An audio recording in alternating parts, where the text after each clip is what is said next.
Welcome and settle in. As you find a comfortable position and let the sounds of your day begin to fade, allow your mind to drift and your body to grow heavy. There is nothing you need to do now but listen and relax. As our story begins, we love to imagine where it travels to in the quiet of the night, connecting us all in this moment of peace. We invite you to let us know in the comments where you are listening from. What city, perhaps even from London itself, and what time it is for you as you begin to unwind. Be sure to subscribe so you will always know when a new story is ready to begin.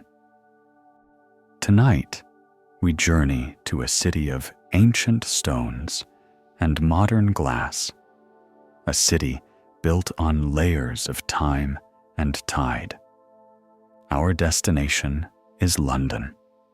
Our path will be a wandering one, a story woven from 100 curious tales, 100 gentle discoveries designed to carry you softly towards sleep. You do not need to remember them or even follow them too closely. Simply let the words wash over you. Let the details paint pictures in your mind as you drift deeper into comfort. The narrative will unfold at its own pace, a long and flowing history filled with forgotten rivers, secret railways, royal traditions, and the quiet whispers of the millions of lives that have shaped this great metropolis. Let my voice be your guide through the centuries, a steady and soothing presence as you prepare for rest. We will begin at the very beginning, long ago, on the banks of a wide, dark river, where our story is waiting. The story of London begins on the marshy banks of a wide, tidal river. A story that starts not with kings and queens in grand palaces, but with the pragmatic footsteps of Roman legionaries. Around the year 47 of the Common Era, the invaders saw the strategic potential of this spot on the River Thames and established a settlement they named Londinium. It was a trading post, a logistical hub for the new Roman province of Britannia, and it grew quickly. But its early life was violent and precarious. Just over a decade after its founding, it was razed to the ground by the avenging armies of Queen Boudica of the Iceni tribe, a testament to the fierce resistance against Roman rule. Yet, from the ashes, Londinium was rebuilt, this time with a formidable defensive wall, sections of which still stand today as silent witnesses to 2 millennia of history. This walled heart of the ancient settlement would define the city's core for centuries to come, a compact and densely packed center of commerce and power. What is remarkable is how this historical footprint endures. Today, this very area is known as the City of London, a distinct entity separate from the sprawling metropolis that surrounds it. It is, somewhat paradoxically, the smallest city in the United Kingdom, covering an area of just under 3 square kilometers, or approximately 1.1 square miles, earning it the affectionate and descriptive nickname of the Square Mile. Within this tiny jurisdiction, ancient traditions and global finance exist side by side, a city within a city, governed by its own historic corporation and Lord Mayor. As London swelled beyond its Roman walls, particularly during the Industrial Age, it faced a crisis of its own making. The streets of the mid-19th century were choked with a chaotic mess of horse-drawn carriages, omnibuses, and pedestrians, all moving under a sky frequently darkened by coal smoke. A solution was needed, one as radical and ambitious as anything the Romans had conceived. The answer lay not in going over the problem, but under it. On January the 10th, 1863, the world's first underground railway, the Metropolitan Railway, opened its doors to the public. It was a marvel of Victorian engineering, a subterranean artery designed to pump life and movement through the congested city. This pioneering system, which would grow into the sprawling network known today as the London Underground, set a precedent for cities across the globe.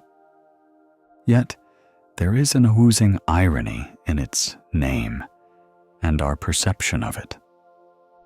While we imagine the tube as a system of deep, dark tunnels, more than half of its extensive network, over 55% to be precise, actually runs on the surface, snaking through suburbs and over viaducts in the open air. The journey from the dark, rumbling tunnels of the city center to the light of the outer boroughs reveals the true and varied nature of this historic transportation system. Back on the surface, along the banks of the Thames, stands a monument to governance and national identity. The Palace of Westminster, more commonly known as the Houses of Parliament. This is no mere government building. It is officially a royal palace, and in terms of sheer scale, it is the largest palace in the entire United Kingdom. Its sprawling neo-Gothic complex contains over 1,000 rooms, linked by corridors that, if stretched end to end, would run for nearly 5 kilometers, or about 3 miles.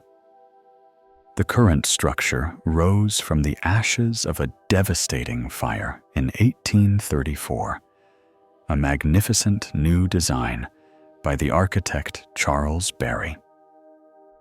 Dominating the skyline at the palace's northern end is its most famous feature, the Great Clock Tower. For generations, the world has known it as Big Ben. But that name belongs not to the tower itself, but to the colossal bell that resides within its belfry. A bell weighing almost 14 metric tons, or 13.7 imperial tons, whose chimes became a sound of global reassurance. The tower itself was officially named the Elizabeth Tower in 2012 in honor of the Queen's Diamond Jubilee, a fitting tribute to a structure that has watched over the city for more than a century and a half. The monarchy's presence in London extends far beyond its palaces and ceremonies, weaving itself into the very fabric of the city's natural life in curious ways. One of the most peculiar and enduring examples of this is the royal prerogative over the nation's swans. By ancient right, the reigning monarch owns all unclaimed mute swans swimming in the open waters of England and Wales. This tradition dates back to the 12th century, a time when these elegant birds were considered a valuable and prestigious food source, reserved for the most lavish of royal banquets. While they are no longer on the menu, the tradition is upheld with a gentle, conservationist spirit through the annual ceremony of swan upping, a 5-day journey up the River Thames to count the swan population and check on their health. This unique connection between the crown and the city's wildlife hints at a greener side of London, one that often surprises visitors. The common image of London is one of unrelenting urban density, a sprawling cityscape of brick, stone, and glass. Yet, according to a definition set by the United Nations, this metropolis qualifies as a forest. The sheer number of trees packed within its boundaries, from the grand old plains in its royal parks to the cherry trees in suburban gardens, creates a canopy so vast and dense that it meets the criteria for a forest classification. London breathes through its green lungs, through Hyde Park, Regent's Park, and countless other green spaces that provide a vital sanctuary for both people and wildlife. This tradition of nurturing nature amidst the urban sprawl has deep historical roots. Even back in the 13th century, the Tower of London, then a royal residence, housed a menagerie of exotic animals. In the year 1251, King Henry III, a monarch with a taste for the exotic, received a remarkable gift from King Haakon IV of Norway, a fully grown polar bear. Rather than keeping the magnificent Arctic creature confined, the king's keepers would lead it down to the River Thames on a long, sturdy chain, allowing it to swim in the cool water and fish for its own supper. A bizarre and unforgettable spectacle for the medieval Londoners who gathered on the banks to watch. This history of spectacle and global connection has continued into the modern era, perhaps best exemplified by the city's relationship with the Olympic Games. London holds the unique distinction of being the only city in the world to have hosted the Summer Olympics on 3 separate occasions. Each of these events captured a different moment in the city's story. The 1908 Games, staged with great success despite being organized at short notice. The 1948 Games, known as the Austerity Games, which celebrated the resilience of a city and a world rebuilding after the devastation of the Second World War. And finally, the spectacular 2012 Games, which brought a new wave of regeneration and global celebration to the city's East End, reaffirming London's status as a city that is constantly reinventing itself on the world stage. The sheer scale of modern London, its constant reinvention, is built upon a foundation of countless interwoven human stories.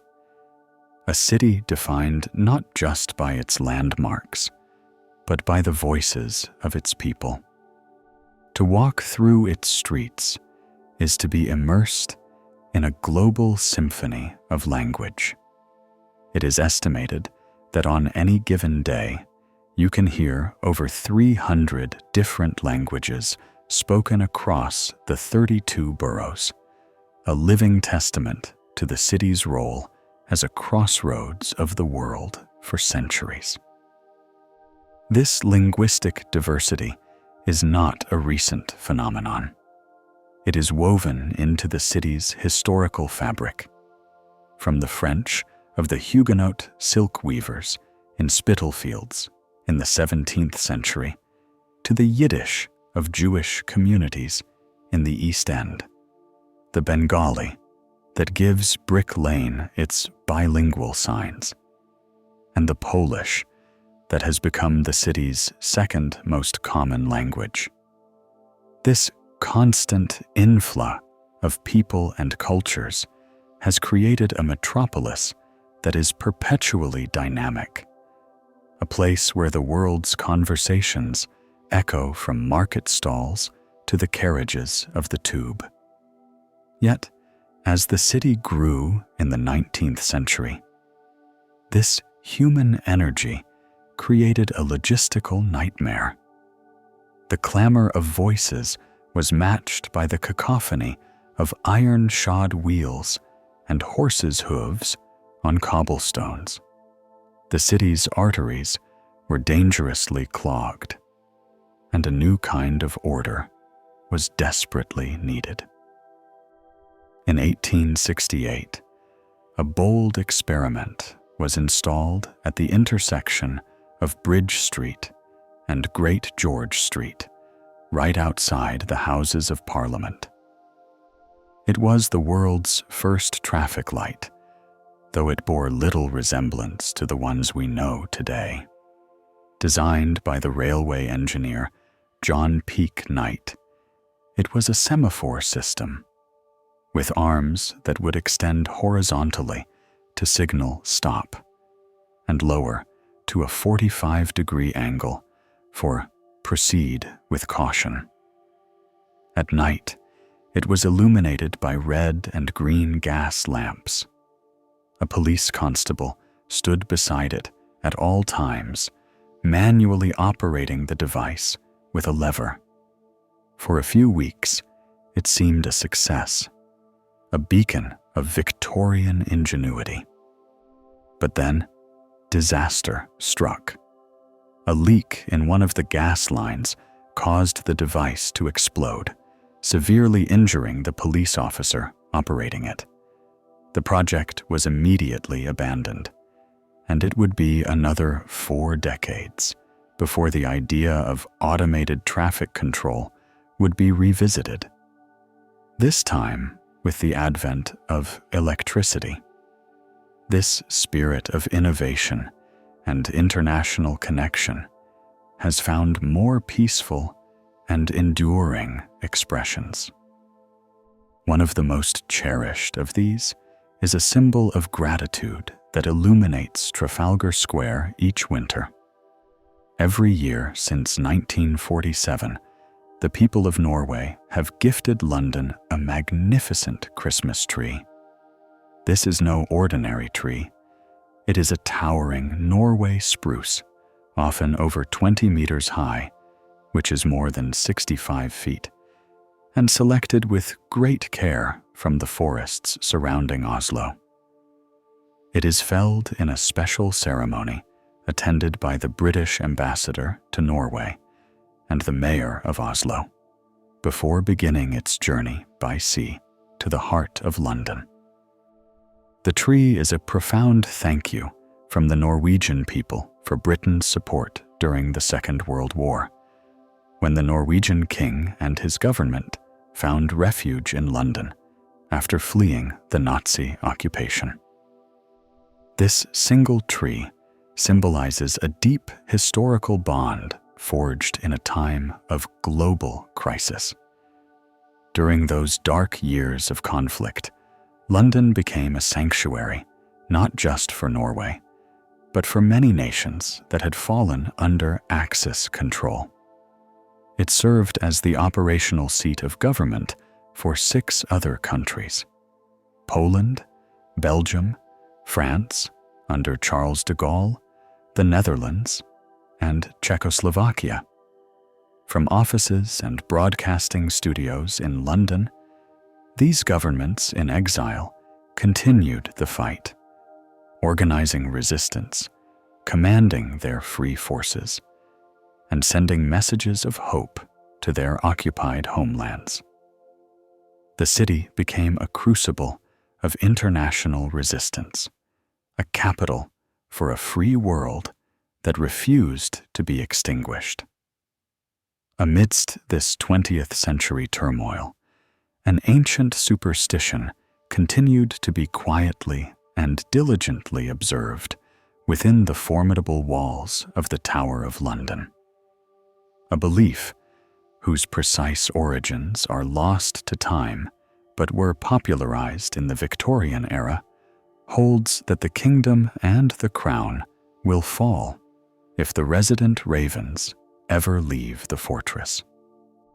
So seriously is this legend taken that a small garrison of these large, intelligent black birds is kept at the tower at all times, their wings lightly clipped to encourage them to stay. By royal decree, there must be at least 6 ravens in residence, and their care is the solemn duty of the Raven Master, one of the yeoman warders. These are not just anonymous birds. They are enlisted members of the garrison, each with its own name and personality, and they can be dismissed for unsatisfactory conduct, just like their human counterparts. This living tradition connects modern London to a mythical, almost magical past, a time when the fate of a nation could be tied to the wings of a bird.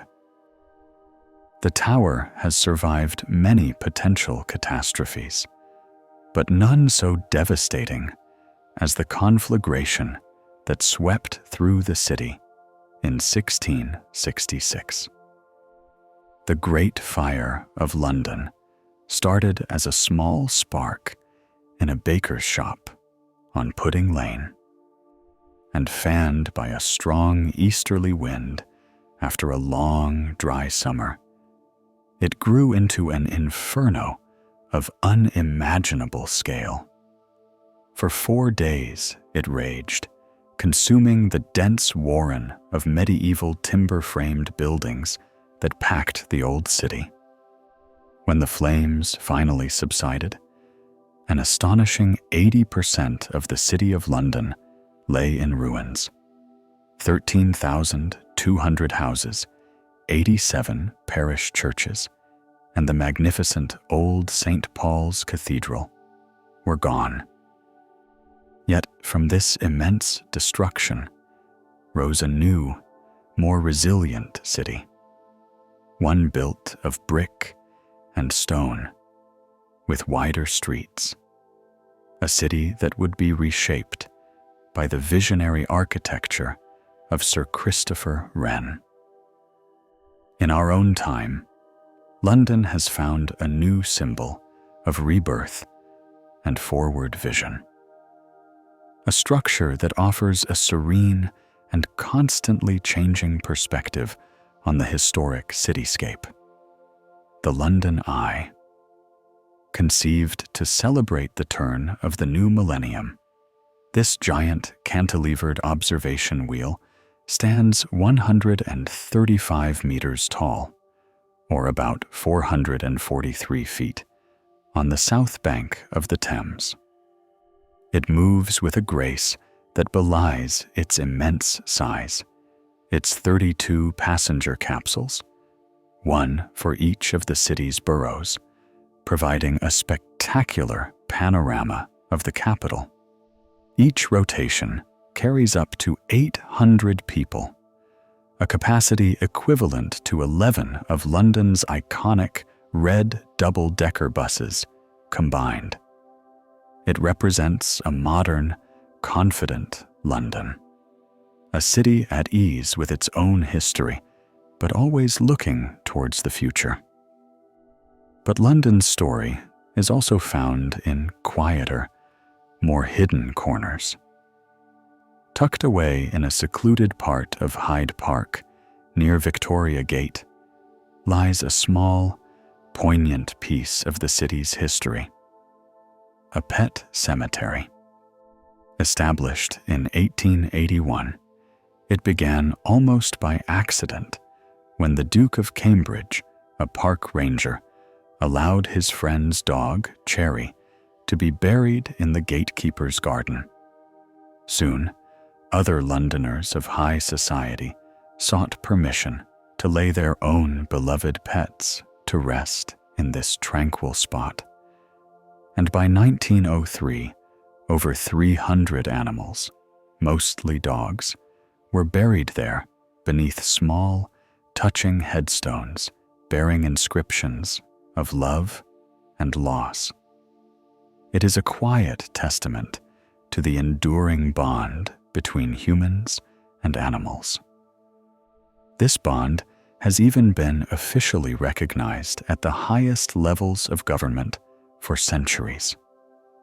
The British government has been using cats to hunt mice in its offices since the 16th century, during the reign of Henry VIII. This is not just an informal arrangement. There is an official, state-sanctioned position known as the Chief Mouser to the Cabinet Office, a title held by a succession of feline residents of number 10 Downing Street.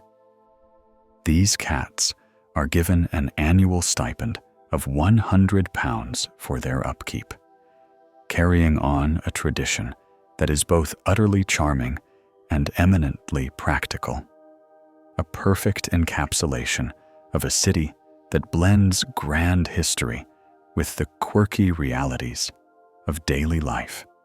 London's public face, a grand theater of ceremony and commerce, is masterful at concealing its secrets. The city is a place of ingenious deceptions and buried histories, a landscape where what you see is often only a fraction of the truth. Consider, for instance, a stroll down Leinster Gardens, a handsome and thoroughly respectable street of white stuccoed Victorian townhouses in Bayswater. The houses at numbers 23 and 24 appear identical to their neighbors, with elegant porticos, tall windows, and polished black doors. Yet these are not homes. They are elaborate fakes, mere facades, 5 feet thick, or about 1.5 meters. They have no rooms, no residents, no life within. Their windows are painted on, their doors never open. They are a clever piece of historical camouflage, built to hide a gaping wound in the streetscape. In the mid-19th century, when the Metropolitan Railway was being constructed using the cut and cover method, a long trench was excavated for the tracks. While most of it was covered over, this section was left open to allow the smoke and steam from the original locomotives to escape.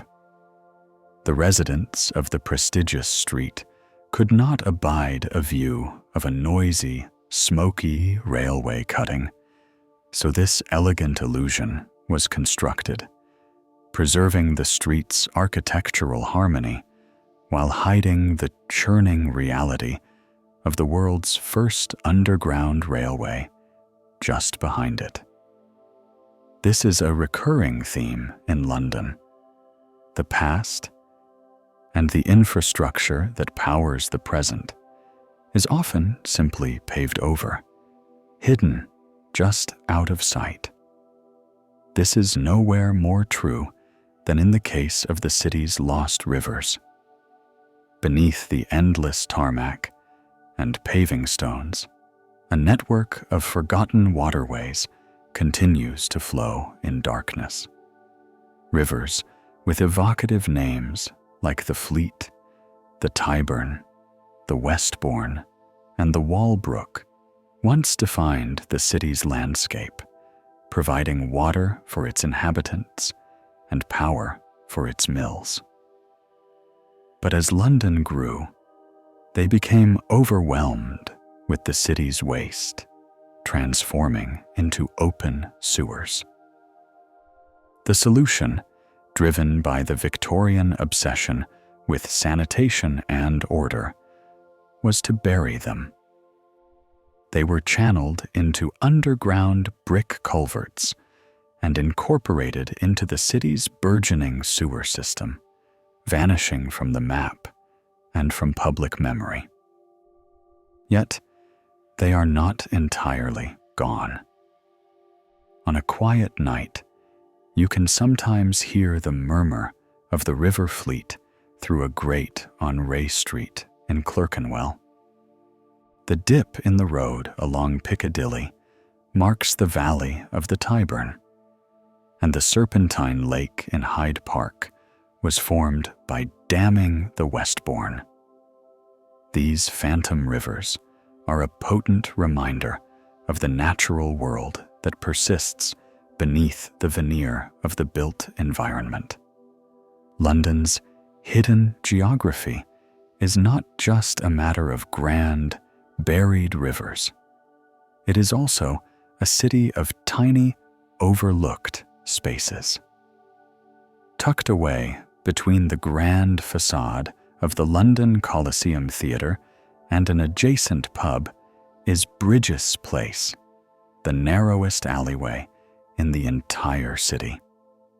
At its tightest point, it measures a mere 15 inches across, or just 38 centimeters, a space so constricted that one has to turn sideways to pass through. It is a sliver of old London, a relic of a time when the city was a dense warren of courts and passages, easily missed, but a direct physical link to a more claustrophobic past. The city's hidden world is not confined to its geography. It is also a repository of extraordinary human stories. During the Blitz of the Second World War, the London Underground network was transformed. Its platforms and tunnels became vast, subterranean dormitories, providing shelter for hundreds of thousands of Londoners from the nightly terror of German bombing raids. Life, in a fashion, continued in these deep shelters. And on the 22nd of February, 1944, at the Highgate Station on the Northern Line, a baby was born. His parents were refugees, and his birth in the relative safety of the tube station was a small moment of hope amidst the chaos of war. That baby would grow up to become the famous, and often infamous, American talk show host, Jerry Springer. From this story of life beginning in a time of conflict, we turn to one of imagination and profound generosity. The Scottish author and playwright Sir James Matthew Barrie, the creator of the beloved character Peter Pan, had a deep affection for London, and in particular for the great Ormond Street Hospital for Children. In 1929, in an act of unprecedented philanthropy, he gifted the hospital the entire copyright to his masterpiece. This single, remarkable gesture has meant that for nearly a century, every performance of the play, every book sold, and every adaptation has provided a vital stream of income to help the hospital care for sick children. It is a legacy of kindness that continues to work its magic, a perpetual gift from the boy who would not grow up. The city also has a way of creating and enforcing its own peculiar rules. For decades, Trafalgar Square was synonymous with vast flocks of feral pigeons, and tourists buying bags of seed to feed them was a common sight. By the turn of the 21st century, however, the pigeon population had exploded to an estimated 35,000, and their acidic droppings were causing significant damage to Nelson's Column and the surrounding historic buildings, costing over £100,000 a year to clean and repair. In 2003, the Mayor of London, Ken Livingstone, took a firm stand. He banned the sale of pigeon feed in the square and eventually made it illegal for anyone to feed the birds at all, employing measures that included stationing a hawk to patrol the square and deter the pigeons. This seemingly small battle over bird feeding reflects the constant tension in a historic city between tradition and the necessity of preservation. Perhaps the most incredible story of a London landmark being preserved in an unexpected way is that of London Bridge. The famous nursery rhyme, "London Bridge is falling down," does not refer to the current bridge, nor the one immediately before it, but to its medieval predecessors. The bridge that stood until the late 1960s, a handsome 19th century structure of granite arches designed by John Rennie, was indeed in trouble. It was not falling down, but sinking, its massive weight proving too much for the soft clay of the riverbed. By 1962, it was clear it needed to be replaced. In a stroke of marketing genius, the bridge was not demolished, but put up for sale. It was purchased by an American oil tycoon and inventor named Robert P. McCulloch for $2,460,000.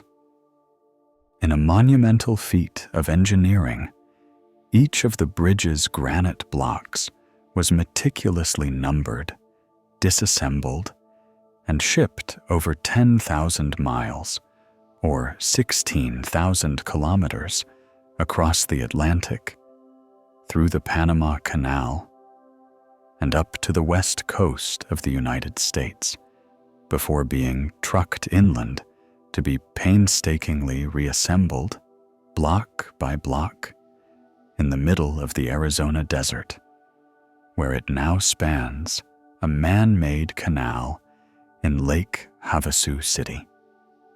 A surreal and magnificent piece of London's history, basking in the American sun. While one great London landmark was shipped halfway across the world, another, far smaller and more mysterious, is protected by a powerful legend that ensures it must never be moved. Tucked into an alcove at the base of a modern building on Cannon Street is the London Stone, a seemingly unremarkable block of limestone. Its origins are a complete mystery.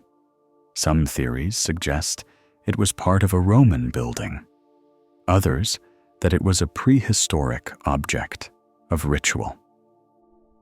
What gives it its power is the ancient tradition that claims the city's fate is tied to its presence. An old saying warns, "So long as the stone of Brutus is safe, so long shall London flourish."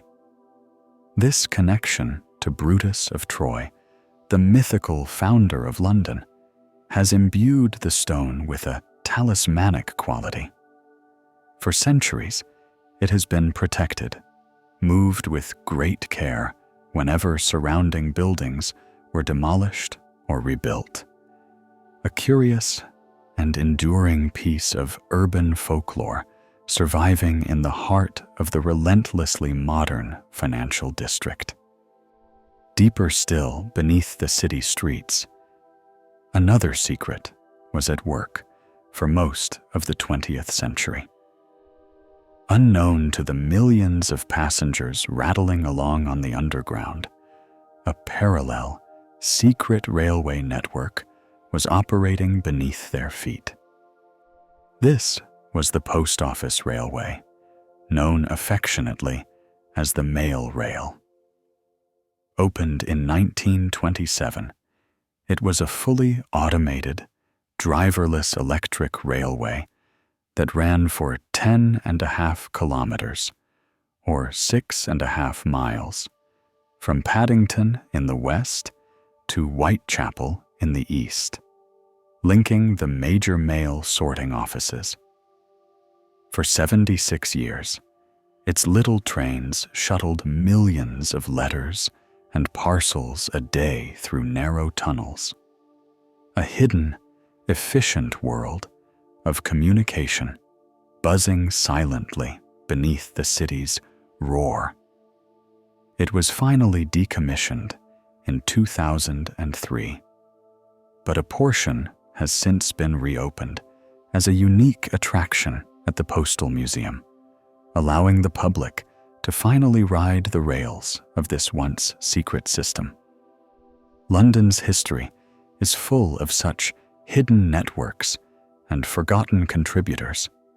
The elegant, sweeping form of the modern Waterloo Bridge, designed by Sir Giles Gilbert Scott, is a familiar part of the Thames riverscape. What is less well known is that the bridge was constructed largely during the Second World War.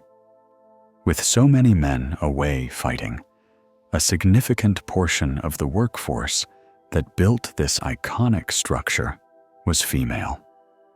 These women undertook strenuous and dangerous jobs, from operating cranes to welding steel, contributing their strength and skill to a major civil engineering project.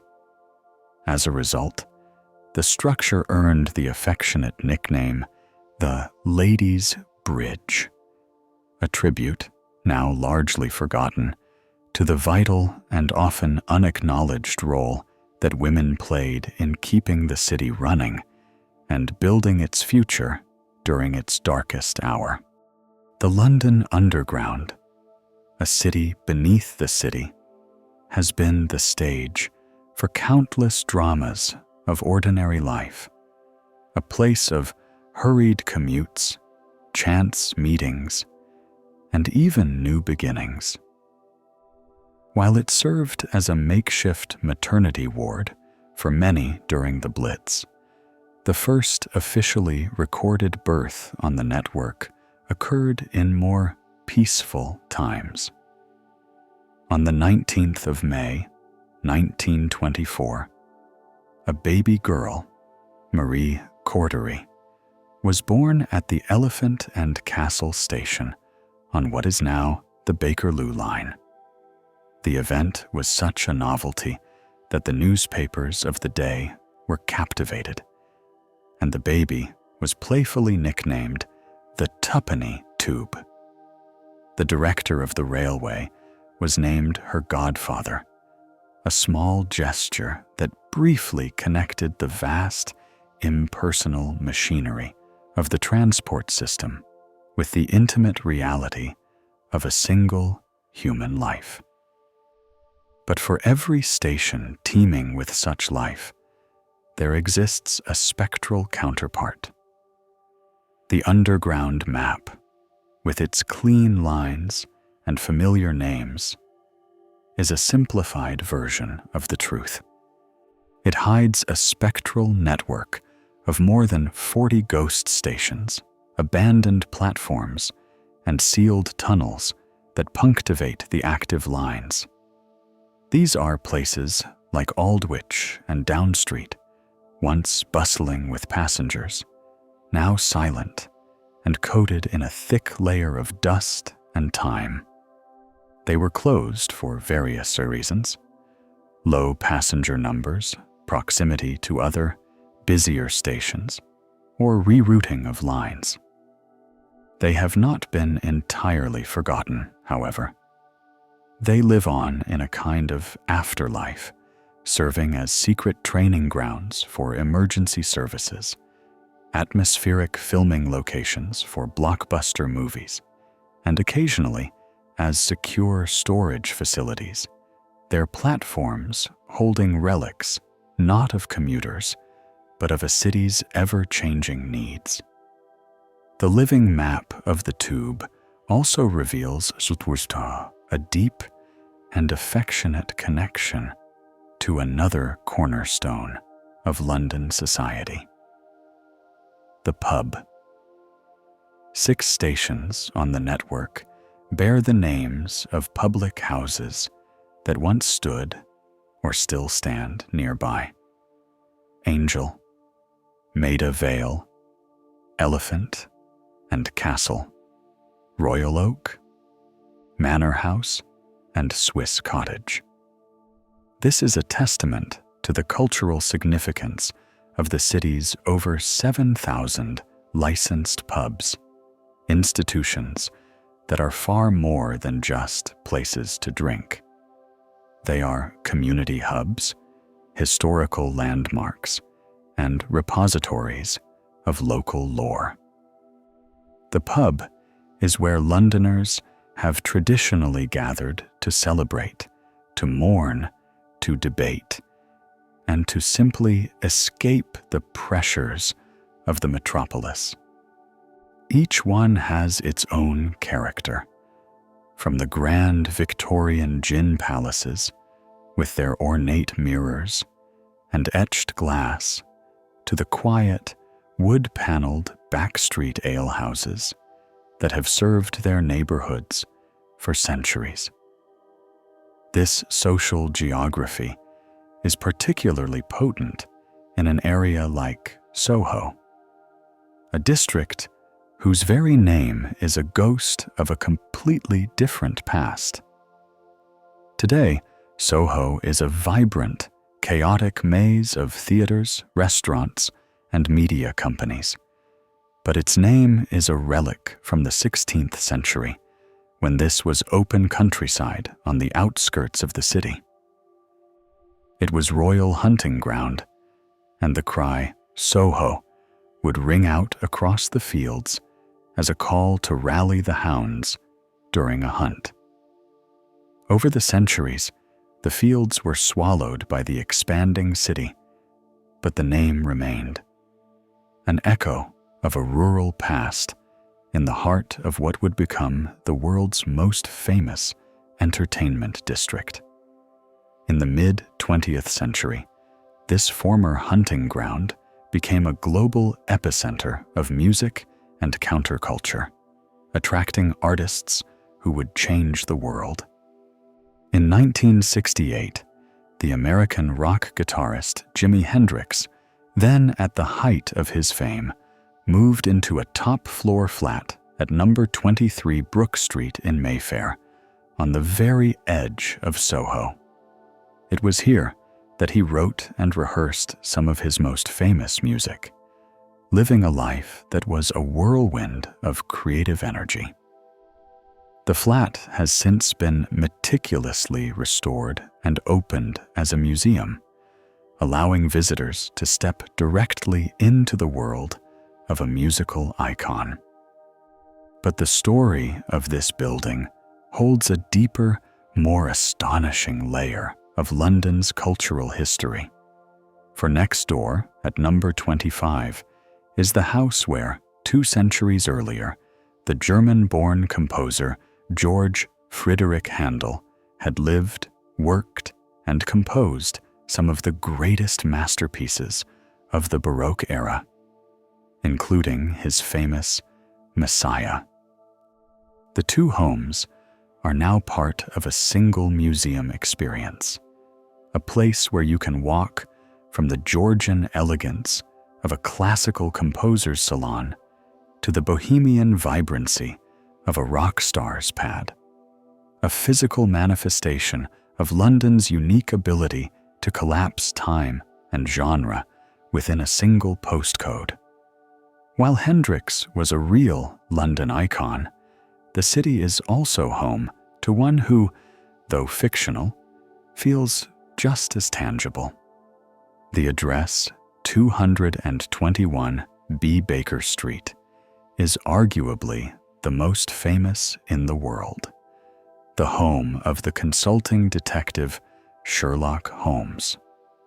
When Sir Arthur Conan Doyle wrote the first Holmes stories in the late 19th century, Baker Street did not extend as far as number 221.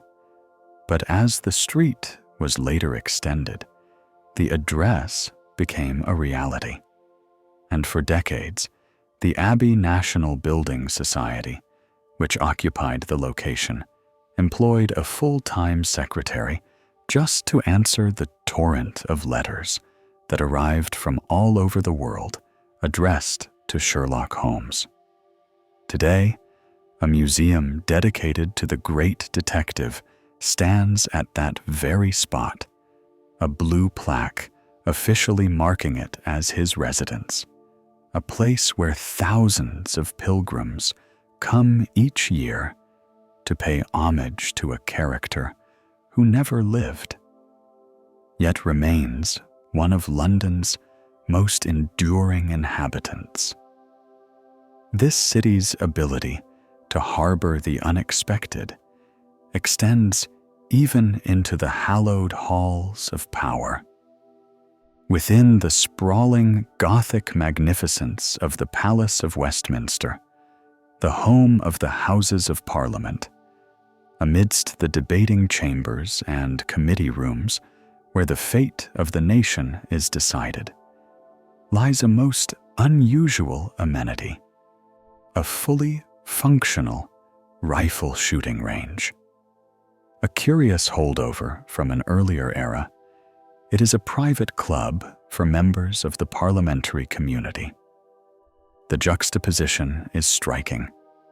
The sound of political debate in one hall, the crack of a rifle in another, a hidden and slightly surreal feature of a building that is itself a labyrinth of secrets and traditions.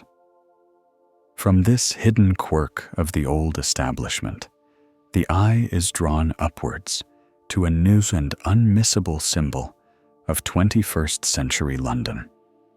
Piercing the skyline is the Shard, a colossal spire of glass that soars to a height of nearly 310 meters, or just over 1,000 feet, making it the tallest building in the city. Its gleaming, fragmented form, designed by the architect Renzo Piano to resemble a shard of glass, has redefined the London skyline. From its observation decks, the city is laid out like a living map. The ancient pattern of the Roman walls and the winding course of the Thames, visible alongside the dense network of railway lines and the endless expanse of the suburbs, a view that encapsulates the city's journey from an ancient trading post to a modern global megacity. This role as a global stage was cemented not just in architecture and politics, but also on the playing fields. The modern world's obsession with international sport has deep roots in London. On the 5th of March, 1870, England met Scotland at the Kennington Oval for what is recognized as the first in a series of unofficial international football matches. Although the first officially recognized match would take place in Scotland 2 years later, these early London encounters laid the groundwork, establishing the rules and the passionate rivalries that would come to define the world's most popular sport. It was a simple contest on a patch of London grass, but it was the beginning of a global phenomenon. Another example of an idea born in this city that would go on to conquer the world. London's identity is not solely its own. It is a collage of cultures and histories, a city so magnetic it has drawn in pieces of the ancient world and made them its own. Standing sentinel on the Victoria Embankment is a monument that is quintessentially London, yet began its life 3,500 years ago under the Egyptian sun. This is Cleopatra's Needle, a towering obelisk of red granite that stands 21 meters high, or nearly 70 feet, and weighs around 186 metric tons. The name is a romantic misnomer, a gift of the Victorians. It was not commissioned by the famous Queen, but is far older, carved around the year 1450, before the Common Era, for the pharaoh Thutmose III. It is one of a pair, its twin now standing in New York's Central Park. Its journey to London in 1877 was an epic saga in itself, a testament to Victorian ambition and engineering prowess. The obelisk was encased in a specially designed, cigar-shaped iron pontoon called the Cleopatra, which was towed by a ship. A fierce storm in the Bay of Biscay nearly sent it to the bottom of the ocean, a tragedy that claimed the lives of 6 sailors who attempted a rescue. But it survived and was eventually raised and erected on the banks of the Thames. Buried beneath it is a time capsule, a fascinating collection of Victorian curiosities intended to give a snapshot of their era to some distant future. A set of imperial weights, a map of London, photographs of the 12 most beautiful English women of the day, and a box of cigars. Just as this ancient artifact stands as a testament to a distant empire, so too does the very ground beneath Londoners' feet tell a story of another, the one that gave the city its name. Running through the heart of the City of London is Watling Street, one of the oldest and most historically significant roads in the country. Its origins are Roman, a key artery of the sophisticated road network they engineered to control their new province of Britannia. The Romans built their roads to last, and Watling Street was no exception. A straight, direct path that originally ran from the ports of Kent across London Bridge, and then arrowing northwest across the country towards the Welsh borders. It was the M1 of its day, a vital corridor for legions, officials, and trade. Its route is still traced by modern roads, a testament to the enduring logic of its Roman surveyors, a 2,000-year-old line still shaping the way people move across the island. This flow of people and goods has always been the lifeblood of London, and nowhere is this more tangible than at Borough Market. Nestled by the southern end of London Bridge, it is the city's oldest market, with a history that stretches back for at least 1,000 years. It was mentioned in records as early as the year 1276, but evidence suggests A market existed on the site long before that. A bustling, chaotic place where farmers, fishermen, and artisans from the surrounding countryside would come to sell their wares to the burgeoning population of the city. For centuries, it was London's larder, a place of visceral sights, sounds, and smells. Today, it has been reborn as a paradise for food lovers, but it retains that essential, vibrant energy of a place dedicated to the simple, profound human act of trade. After a long day of trade, Londoners would seek refuge and refreshment in the city's pubs and along the winding north bank of the Thames. Two of its oldest still stand. The prospect of Whitby in Wapping and the Mayflower in Rotherhithe both have histories that reach back to the early 16th century, to the year 1520.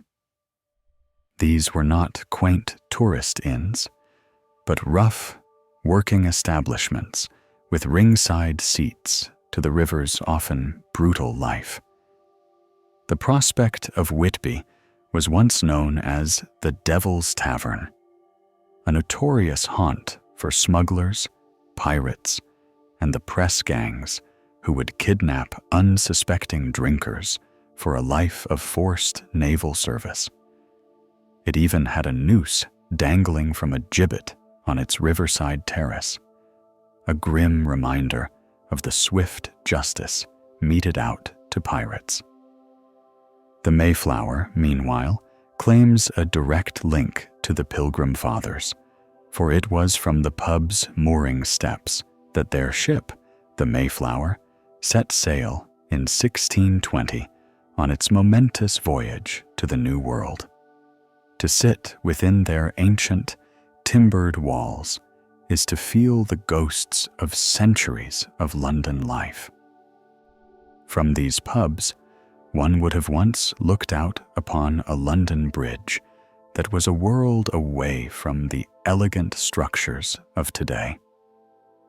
The medieval Old London Bridge was an architectural marvel and a public menace.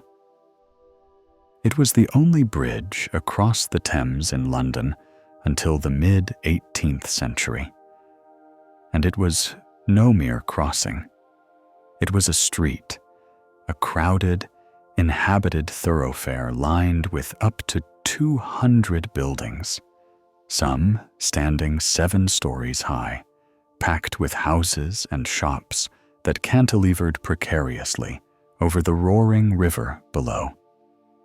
It was a permanent traffic jam, a fire trap, and a place of gruesome spectacle, where the severed heads of traitors were displayed on spikes above the gatehouse. Yet it was also a vibrant, unique community, a symbol of the city's tenacious, chaotic energy. That energy finds a different, more joyful expression today in the streets of West London every August bank holiday. The Notting Hill Carnival, born in the 1960s out of the city's Caribbean communities as a defiant celebration of their culture in the face of racial tensions, has grown into the largest street festival in all of Europe. For 2 days, the streets erupt in a riot of color, sound, and movement. The air, thick with the smoke from jerk chicken drum barbecues, vibrates with the deep bass of sound systems and the melodic rhythms of steel pan bands. It is a spectacular, overwhelming, and life-affirming event, a testament to the enduring power of community and the multicultural fabric of modern London.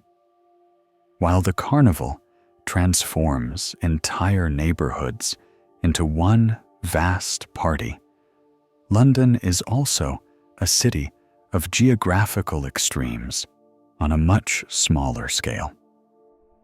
Its longest street is Rotherhithe Street, which follows the winding curve of the Rotherhithe Peninsula south of the river for an astonishing 2.4 kilometers, or about 1.5 miles.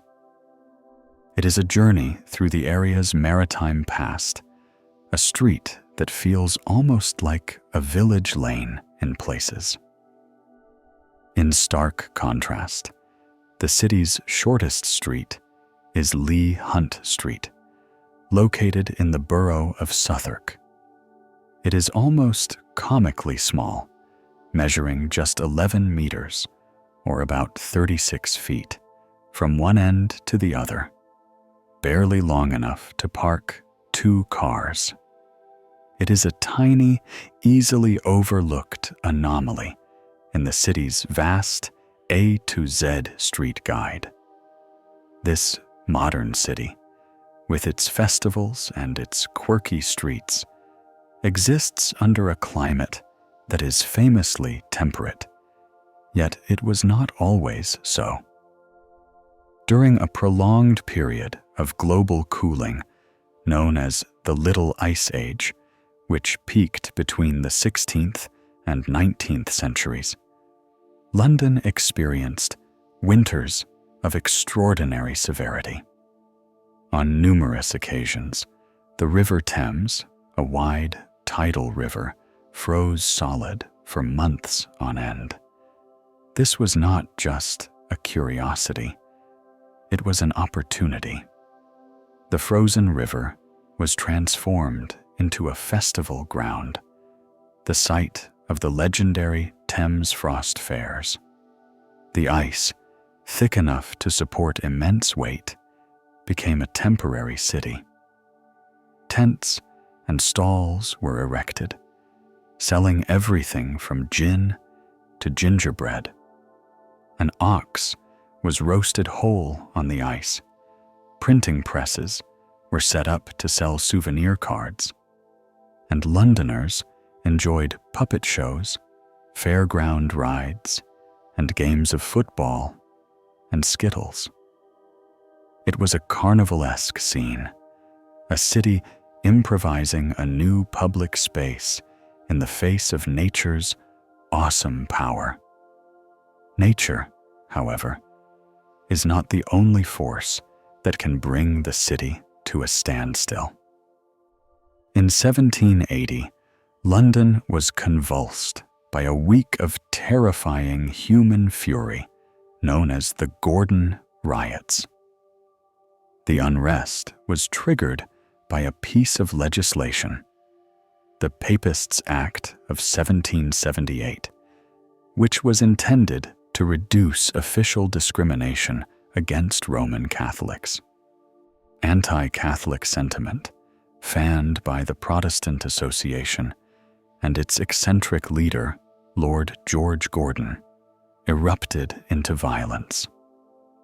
For nearly a week, London was at the mercy of the mob. Catholic chapels and the homes of Catholic families were destroyed.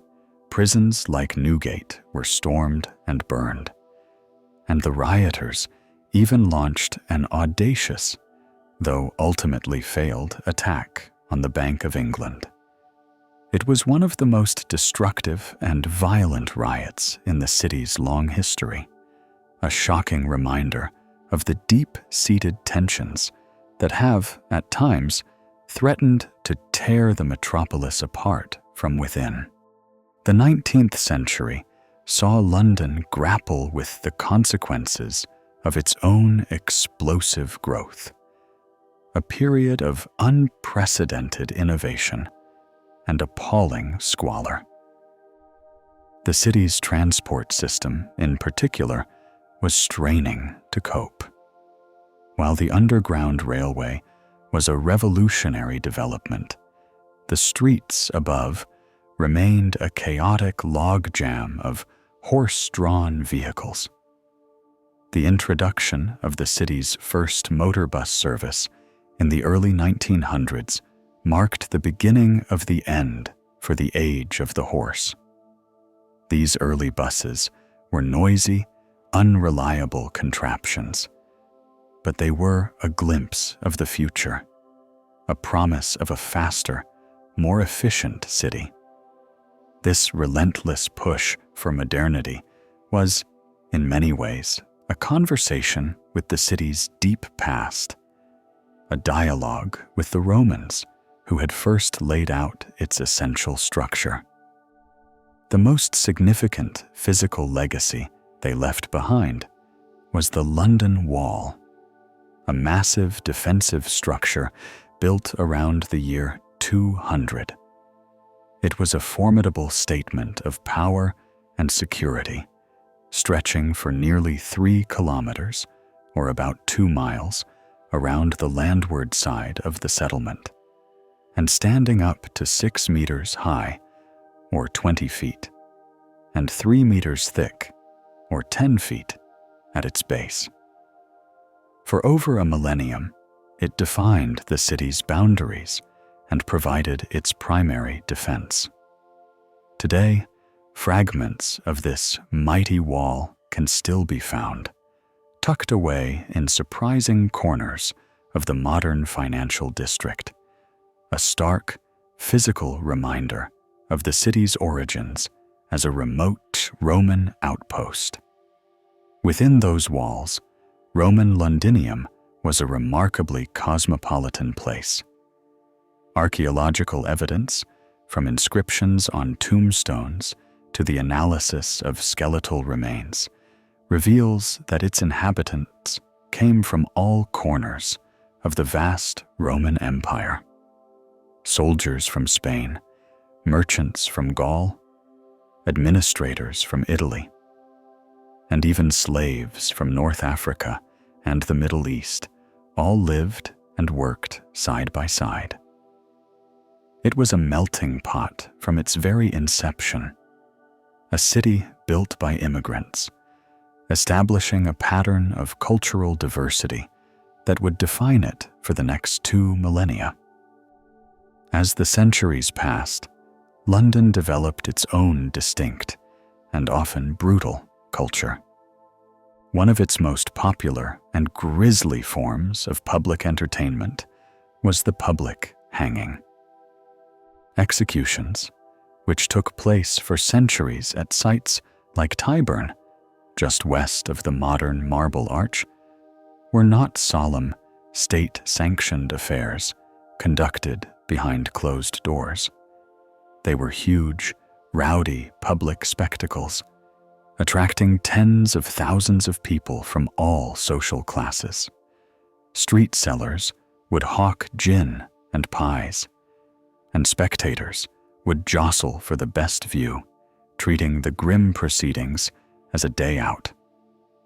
The condemned would often play up to the crowd, delivering a final, defiant speech from the gallows. It was a form of street theater that reinforced the power of the state while providing a macabre thrill for the masses, a practice that continued until the mid-19th century.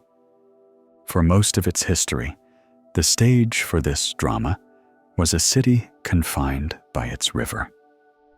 Until 1750, London Bridge was the only fixed crossing over the Thames.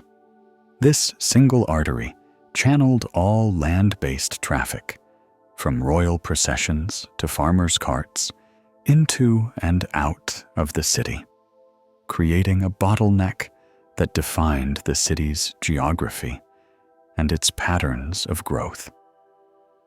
The construction of Westminster Bridge in 1750, followed by a flurry of other bridges in the following century, finally broke this monopoly, allowing London to expand dramatically, especially into the southern suburbs.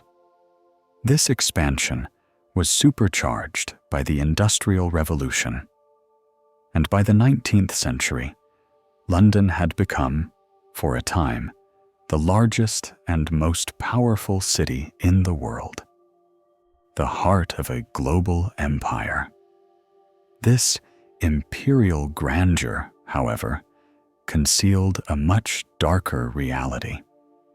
For millions of its inhabitants, 19th century London was a place of extreme poverty and hardship.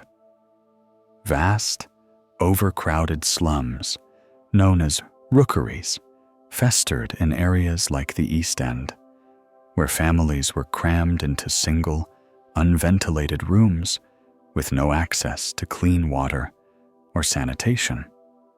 Diseases like cholera and typhoid were rampant, and life expectancy was shockingly low. This was the London of Charles Dickens, a city of stark contrasts, where unimaginable wealth existed alongside the most profound human misery. Yet, even in this era of struggle, the city's spirit of innovation continued to thrive. The success of the world's first steam-powered underground railway was followed in 1890 by another global first, the world's first electric underground railway. The City and South London Railway, running in deep tunnels far beneath the surface, was a technological marvel. Its windowless carriages, padded to protect the passengers, earned it the nickname the padded cell. But it was clean, efficient, and pointed the way towards the future of urban mass transit, cementing London's reputation as a pioneer in public transportation. The 20th century brought a new and terrible threat to the city. During the Second World War, London became a primary target for the German Luftwaffe in the bombing campaign known as the Blitz. From September 1940 to May 1941, the city was subjected to relentless aerial bombardment. An estimated 43,000 civilians were killed, and over 1 million houses were damaged or destroyed. Londoners displayed extraordinary resilience, sheltering in the underground, putting out fires, and carrying on with their daily lives with a stoicism that became legendary. The Blitz left deep physical and psychological scars on the city, but it also forged a powerful sense of unity and defiance in the face of existential threat. This city, which has endured fire, plague, and war, is also a custodian of global culture. It is home to 4 distinct UNESCO World Heritage Sites, a recognition of its outstanding universal value. These are the Tower of London, a fortress palace that encapsulates a millennium of English history; Maritime Greenwich, with its magnificent Naval College and Royal Observatory, the home of the Prime Meridian; the Royal Botanic Gardens at Kew, a global center for botanical science; and the combined site of the Palace of Westminster, Westminster Abbey, and St. Margaret's Church, the spiritual and political heart of the nation. These 4 sites represent the city's immense contribution to architecture, science, and governance, landmarks that belong not just to London, but to the world. But London's wonders are not all on a grand world historical scale. Sometimes, its most charming treasures are its smallest. On the side of a building on Philpot Lane, near Eastcheap, is a tiny, easily missed sculpture: 2 mice fighting over a piece of cheese. It is said to be the smallest public statue in the city. Legend holds that it commemorates 2 construction workers who were building the monument in the 19th century. They had a fierce argument, each accusing the other of eating his lunch, which, in the ensuing fight, resulted in both men falling to their deaths. It was later discovered that the real culprits were mice. The tiny sculpture was supposedly created as a poignant, if slightly whimsical, memorial to this tragic misunderstanding. From the infinitely small, we turn to the magnificently large. Dominating the city's skyline for 3 centuries has been the Great Dome of St. Paul's Cathedral. Sir Christopher Wren's masterpiece, the culmination of the great rebuilding after the Great Fire, boasts one of the largest cathedral domes in the world, second only to St. Peter's Basilica in Rome. It is an architectural triumph, a structure of immense beauty and complex engineering, its iconic shape a symbol of the city's faith, and its extraordinary powers of recovery and renewal. It is a dome that has watched over a city constantly grappling with both its own immense power and its profound vulnerability. Before the Great Fire scoured London in 1666, a different kind of inferno, a biological one, had brought the city to its knees. The year 1665 saw the last and most terrifying outbreak of the bubonic plague in England. The Great Plague of London was a silent, creeping horror that emptied the city and filled its graveyards. It is estimated that it killed approximately 100,000 people, a staggering figure that represented nearly a quarter of London's entire population at the time. The wealthy, including the king and his court, fled to the countryside, leaving the poor to face the horror. Red crosses were painted on the doors of the afflicted, with the words, "Lord, have mercy upon us," and the grim cry of, "Bring out your dead," echoed through the deserted, plague-haunted streets. It was a catastrophe of biblical proportions, a trauma that was seared into the city's collective memory, a memory that would be almost immediately overshadowed by the cleansing, destructive power of the Great Fire just 1 year later. Amidst these cycles of death and destruction, the Tower of London stood as a bastion of royal power, and within its walls, it housed a collection that was both a symbol of that power and a source of public fascination: the Royal Menagerie.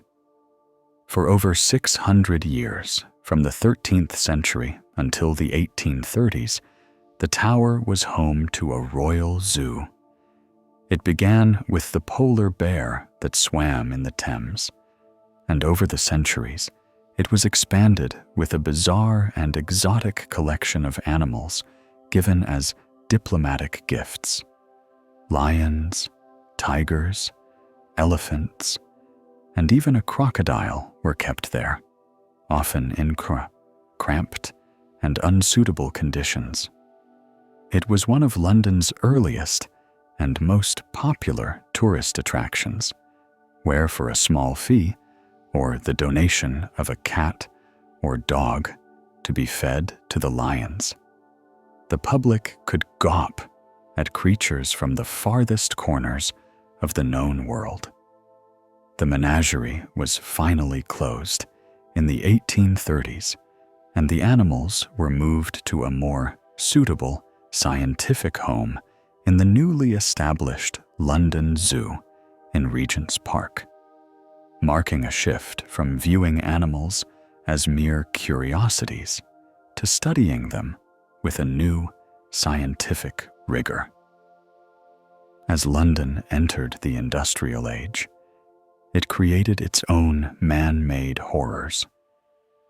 The city's air became thick with a toxic, yellowish fog, a phenomenon so distinctive it earned its own name, the pea super. This was not natural fog. It was a choking mixture of moisture from the Thames Valley and the vast quantities of sulfur dioxide and soot belched out from the countless coal fires that heated the city's homes and powered its factories.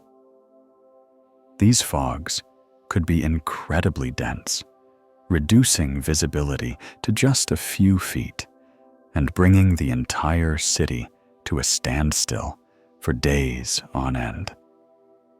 They were also deadly, penetrating indoors and causing severe respiratory illnesses. The worst of these, the Great Smog of 1952, is estimated to have killed up to 12,000 people, a public health crisis that finally spurred the government into passing the first Clean Air Acts, beginning the long process of cleaning up the city's famously polluted atmosphere.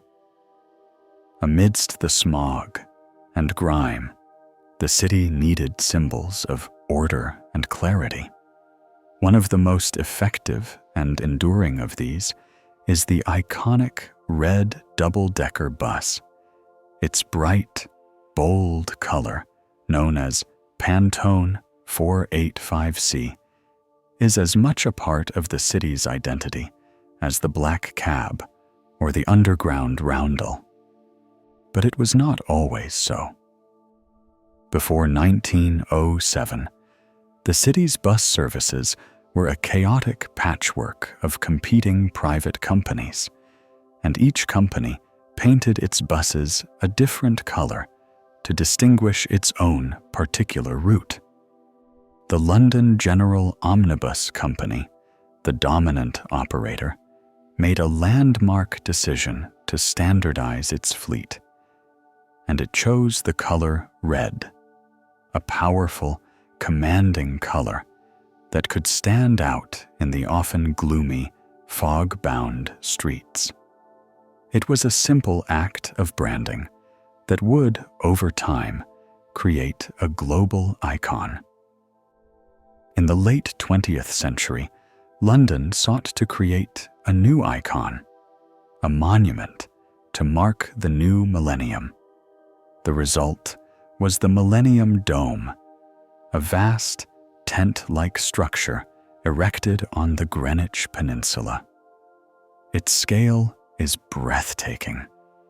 It is the largest single-roofed structure in the world, its canopy supported by 12 100-meter-high, or 330 feet high, steel masts, one for each month of the year.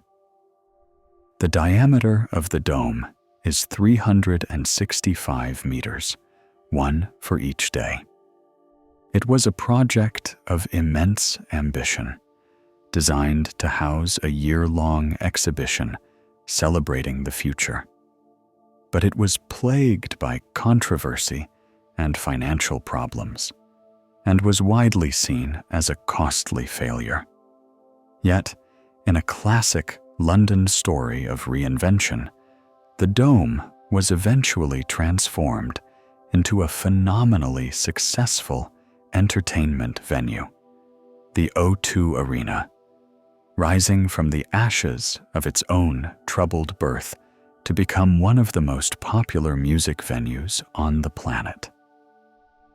For a different kind of performance, one requiring encyclopedic knowledge and nerves of steel, we turn to the drivers of London's black cabs. To earn the coveted green badge that allows them to ply for hire, they must pass one of the most notoriously difficult tests in the world, a challenge known simply as the knowledge. It is a feat of memory that requires candidates to memorize, without fault, 320 separate routes through the city, encompassing 25,000 streets and 20,000 landmarks within a 6-mile radius, or nearly 10 kilometers, of Charing Cross. It is a process that can take years of dedicated study, with aspiring drivers, known as knowledge boys and girls, zipping around the city on scooters with clipboards, learning every one-way street, every traffic light, and every hidden muse. Scientific studies have even shown that the process of acquiring the knowledge physically alters the brain, enlarging the hippocampus, the area associated with spatial memory. It is a uniquely demanding and very human form of navigation in an age of satellite technology. London's famous department stores have also been pioneers, though sometimes in surprising and now illicit ways. Harrods, the grand, opulent store in Knightsbridge, known for its luxury goods and impeccable service, once offered a rather more exotic product.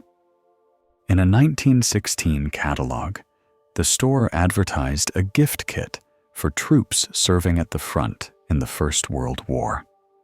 It contained, among other things, morphine, cocaine, and syringes, all perfectly legal at the time and marketed as a welcome pick-me-up for soldiers. It is a startling insight into how much social and medical attitudes have changed in just a century. The city's relationship with the law has always been a complex and evolving one. While the police now discourage feeding pigeons in Trafalgar Square, their efforts are part of a long history of trying to maintain order in that great public space. This informal pigeon police, often just heritage wardens, are a modern, gentle echo of a much more formal and now defunct police force. The square itself has always been a focal point for public life, a place of celebration, protest, and national commemoration, a stage where the city's relationship with both its wildlife and its own citizens is constantly being renegotiated. Finally, under the shadow of Cleopatra's Needle, that ancient monument to a foreign empire, lies a more recent and very British attempt to communicate with the future. The time capsule buried beneath it in 1878 is a curious Victorian message in a bottle. It contains, alongside the cigars and the pictures of beautiful women, a portrait of Queen Victoria, a copy of the Bible in several languages, and, in a wonderfully practical touch, a railway guide. It is a collection that speaks volumes about the Victorian era's confidence, its piety, its vices, and its unshakable belief in the permanence of its own technological achievements. A fascinating snapshot of a city that was then the capital of the world, trying to imagine who, in the distant future, might come to disturb its slumber by the river. London's history is not just preserved in its grand museums and galleries. It is encoded in the very fabric of its commercial and cultural life, often in the most unassuming of objects. The British Museum, a treasure house of world history, contains over 8 million objects, a collection so vast that less than 1% can be displayed at any one time. Yet, one of London's most profound contributions to global communication began not in a museum, but in a post office. On the 1st of May, 1840, the world's first adhesive postage stamp, the penny black, was issued in London. Featuring a simple, elegant profile of the young Queen Victoria, it revolutionized the postal system.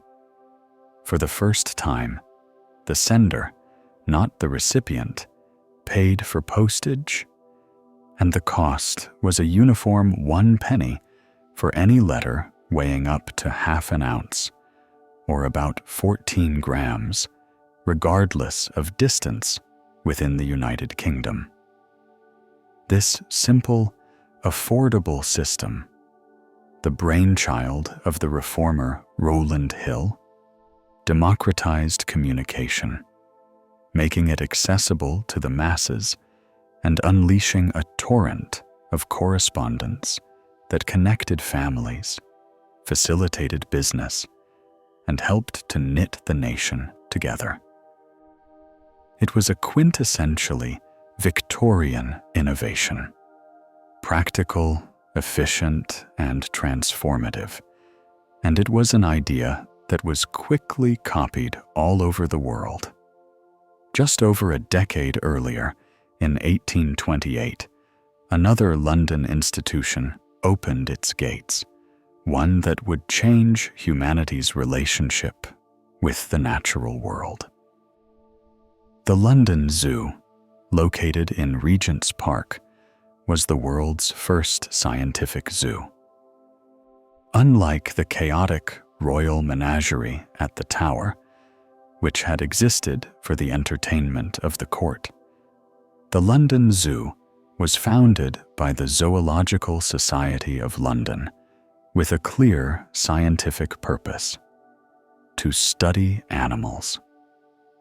Though its initial aim was academic, it opened to the public in 1847 to help with funding, and it quickly became one of the city's most popular attractions.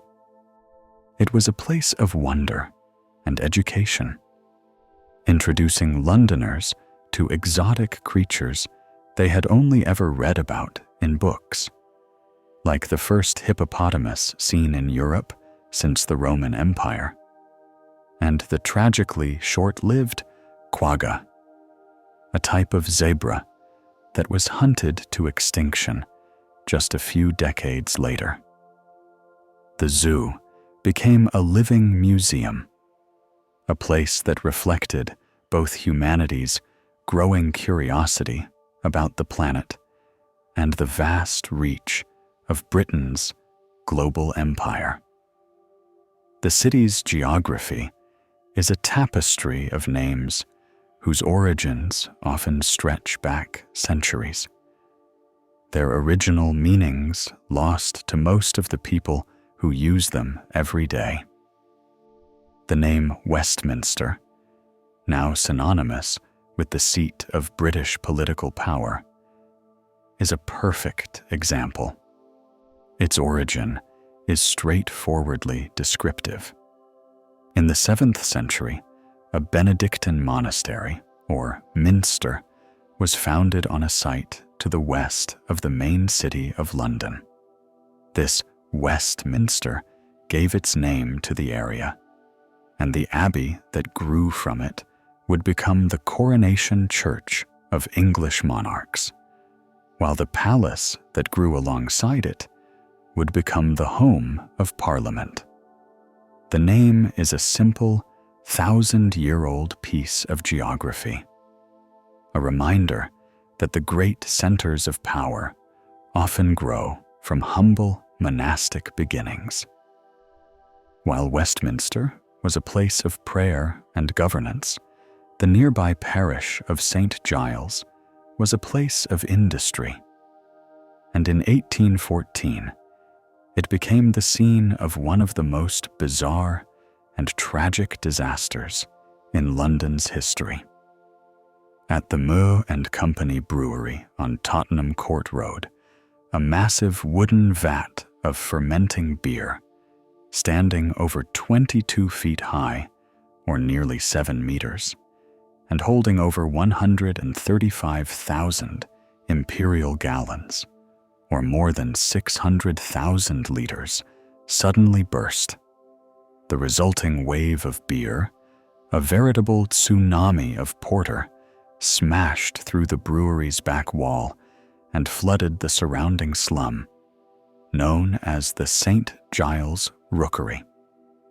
The torrent of alcohol destroyed several houses, and 8 people, mostly women and children, were drowned in the sticky, alcoholic flood.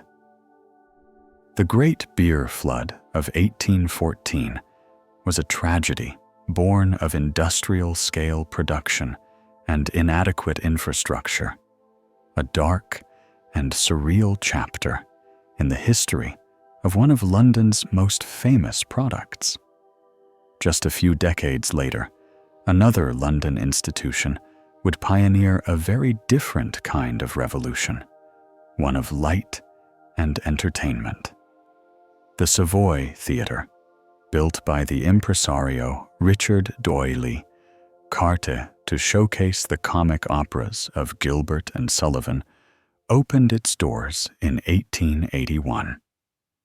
It was a beautiful, modern theater, but what made it truly groundbreaking was its lighting. The Savoy was the first public building in the entire world to be lit entirely by electricity.